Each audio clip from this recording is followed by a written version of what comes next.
Hello class, good morning. So after our first introduction and getting to know each other, we are getting into the most important part of understanding symbolic anthropology and to see interpretive turn, which is defined as web of significance. So welcome to the class. So today we are going to discuss about symbolic anthropology, the body and the power in its margins. But before that, you need to refresh your memories about structuralism. What is structuralism? Can you guess what symbolic anthropology means? And what are the power, the body and power its margin means? Have a thought. So, symbolic anthropologists approached cultures as shared systems of meaning, like the structuralists. Remember Claude Lévi-Strauss? We'll be discussing a bit about him in the class, but you need to think and go through what are the structuralists saying. But they did not believe that such symbol systems could be modeled.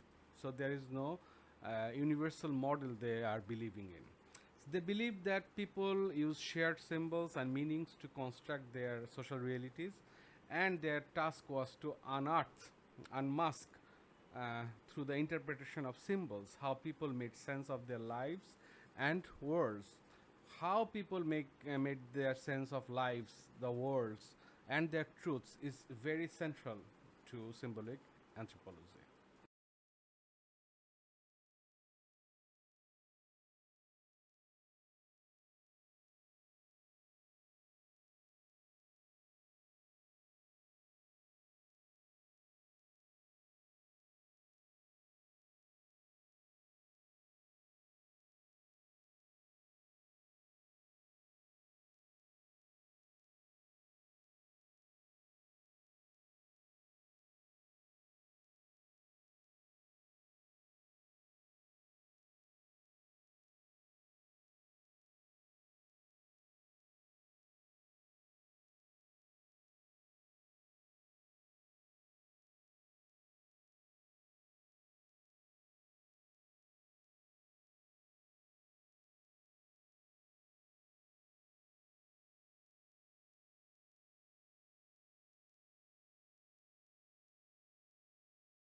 Here comes the challenge of making a methodology, right? Methodological question is very important because the lack of systematic methodology of interpretation made the credibility of analysis and the ability to derive general theoretical insight contingent to on the scholar. So methodology is a very significant part of that. Both Mary Douglas and Victor Turner inherited British structural functionalism, focus on social cohesion and solidarity, which they believed were produced through shared symbols derived from common lived experience. Lived experience means how people living are quite different. So, how they lived is very crucial. So, Mary Douglas was especially influenced by Durkheim and his emphasis on the symbolic expression of social relations and others. So, you should go and check out what Durkheim is saying.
Mary Douglas' most influential work was on the cultural construction of purity and pollution, which she believed to be a universal symbolic pattern that was used to represent social order. She attempts to show this through cross cultural analysis in her seminal work, Purity and Danger, 1966. If you can remember the first class, I have showed you many pictures that shows that how body is in itself can create meaning, and bodily postures can create meaning and give us what is normative, and what is not normative, what is not normal from your eyesight and the perspective that you have. For Douglas, the most potent symbols are drawn from the most intimate but common experiences, such as bodily, because if you experience yourself, that your first experience, most intimate experience, is coming from your body experience. For her, the human body becomes among the most powerful symbols of the society, and equally society have impressions on the human body as such. So keep that in mind.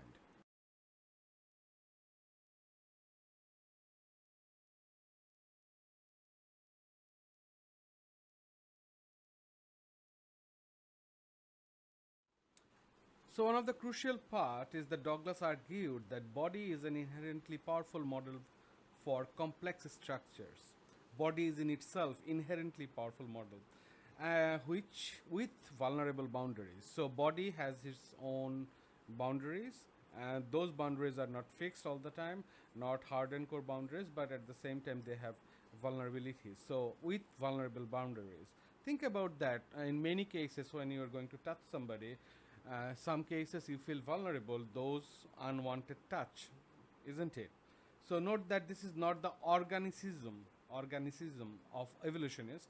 Douglas is not saying that society can be treated as if it is a body slash organism, right?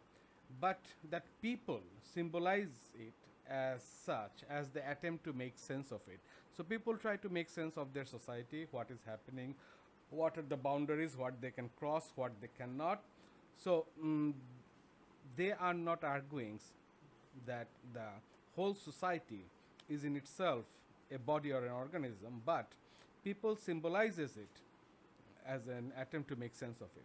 Douglas notes that across the world, bodily products are symbols of danger and power. Ritual initiation often involves the shedding of blood, incest, anthropophagy, etc. While power was often thought to reside in bodily margins, why would this be so?